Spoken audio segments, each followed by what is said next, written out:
ख़बर शामिल कई पे हाला में रिपोर्ट एजाज बुगियो जी। हाला वेझो बमुरा फाटक तेज़ रफ्तार कार जो मोटरसाइकिल के टक्कर औरत फोत, 2 ॼणा सख्त ज़ख्मी थी पिया। कार सवार कार समेत फरार थी वियो। ॻोठ टेप डायरी जा रहवासी मोहम्मद हसन डायरी पंहिंजे घर वारे नूर निसा डायरी ऐं अज़ीज़ मोहम्मद हाशिम डायरी सां गॾु ॻोठ खां हाला मां दवा वठण लाइ अची रहिया हुआ त बमुरा फाटक वटि पोयां खां ईंदड़ नामालूम तेज़ रफ्तार कार खेनि टक्कर हणी फरार थी वियो।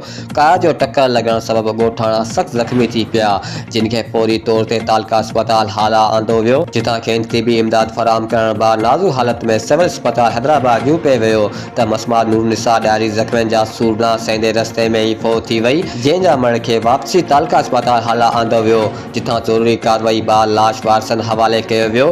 फोती औरत जो लाश घर पहुचण ते कोराम अची वियो।